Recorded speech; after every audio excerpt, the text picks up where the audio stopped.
Hi there. Are you a rider who is struggling with nerves around riding?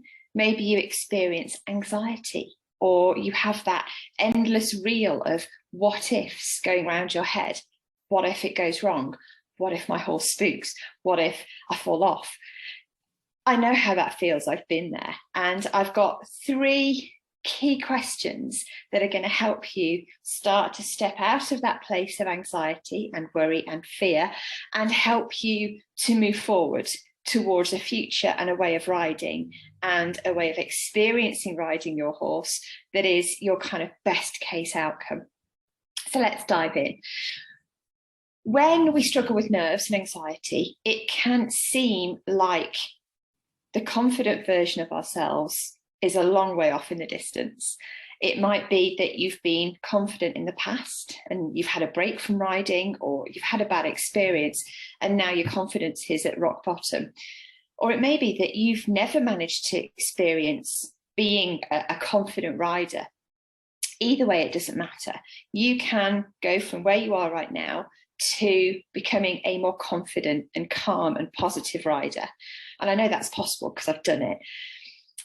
When that confidence feels a long way off and almost out of reach, I want you to think about three different questions that you can ask yourself and reflect on to help you get your mind to work with you, to work for you, and to help you get to where you want to be, rather than serving you up all these negative thoughts and really often quite uncomfortable emotions.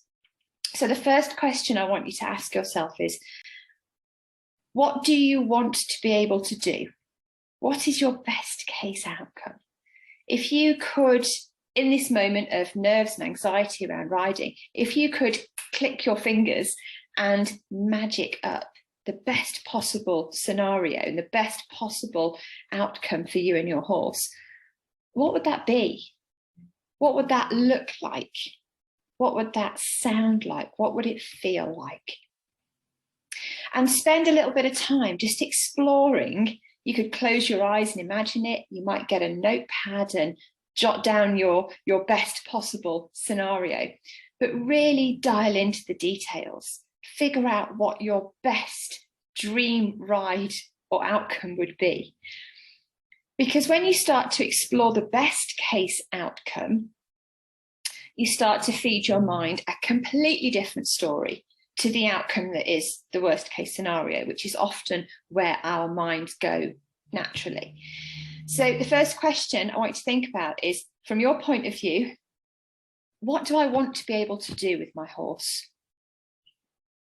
And then following on from that, second question is, how do I want to feel?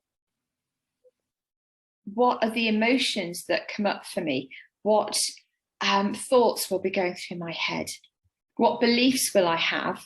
Those things that I believe to be 100 million% true about myself and my horse, what will those beliefs be? And the third question is, how do you want to experience riding? If you could wave a magic wand, how would you want each and every ride to be? Whether that's riding at home, riding in an arena, could be hacking out, could be having a lesson, it could be jumping at a competition or riding a dressage test or going on an endurance ride. What do you want that experience to be like for you?